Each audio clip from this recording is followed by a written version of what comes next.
Hey everybody, what's going on? And welcome to Guns N' Roses Central. And I hate to say it, but I was right yet again. Called it. Guns N' Roses were announced as the headliner for Austin City Limits Festival that's going to be happening in early October. It's kind of like Coachella in the sense that it's done over 2 weekends. Now, I don't know if they've actually announced like the exact days in which the bands are playing, but Guns will be playing that first weekend, given the fact that they're also playing the Exit Festival.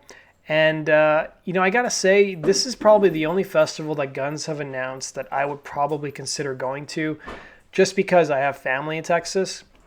And never having been to Austin, it seems like a perfect opportunity to go see my two favorite things, my family and as well as, Guns N' Roses. But I gotta say, the lineup is pretty weak. I'm not really a big fan of hip hop and some of these other genres. And there's really not a whole lot of hard rock bands on the bill. Guns N' Roses is probably the hardest band on the bill. Some of the other notable bands are The Cure, which I'm not really a fan of. The Raconteurs, whose songs I like a couple of their songs. They've also got some of these other bands I've never heard of, like Sam Fender, Amazons, The Black Pistol Fire. I am really happy to see Gary Clark Jr. I heard his interview on Howard Stern, and he played a couple songs, and I really liked whatever he had to play. But they've also got Mumford & Sons, and I kind of like their electric stuff that they've done. I really hated that first record of theirs. But, yeah, overall, the rest of the lineup's just not really speaking to me. But it's nice to see that Guns are playing at least 3 shows this fall. I don't really know if they're going to announce any more shows. It seems like they're just doing the festival circuit. And given what their payday is, I would say that Guns N' Roses probably stand to make about $15 to $20 million just on these 3 dates together, which will probably cover their costs and give them some good paydays at the end of the day. But I'd like to know from you guys, out of the 3 festivals that Guns have announced, which ones are you guys most interested in going to? Now let's look at some of the pricing that's available for, whether you want to go for 3 days or 1 day. So I would probably go just for the single day admission because I really don't want to see any other bands as badly as Guns. Now the 3-day general admission will set you back $260 American, which, if you're converting the currency to Canadian dollars, it's not so good right now. You're paying well over $300 Canadian. The 3-day general admission plus is $500. If you want a 3-day VIP, that's $1,200. And 3-day platinum is $3,600.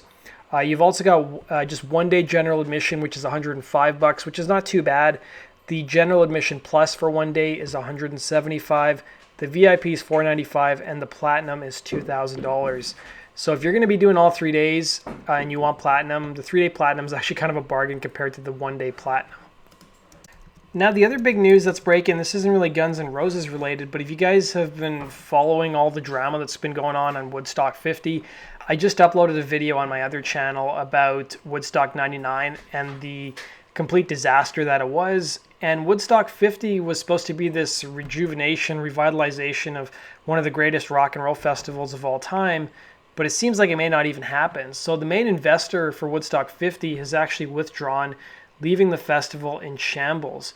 Now, the financial investor in the festival announced on Monday it was pulling its funding, effectively canceling the anniversary event, which was set to take place from August 16th to the 18th in New York.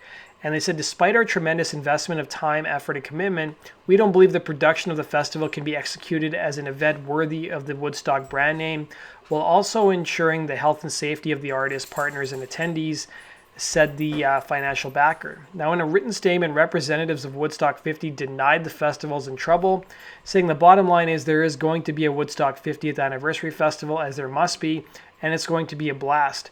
Now, the anniversary event has had some bumps in the road the past few weeks. Tickets were originally supposed to go on sale on April 22nd, but that was postponed, and a ticket sale date has not been announced yet, and the names of some of the performers were leaked to the press. Now, the financial backer had a clause in his contract that gave it the option to cancel the festival, a representative of the investor said. So for the time being, Woodstock 50 is going to be seeking new investors. So today, Jay-Z, Dead & Company, and The Killers were announced as headliners at the event, which was set to take place about 185 kilometers northwest of the original site. The event is separate from an anniversary concert which was planned at the site of the original festival in 1969.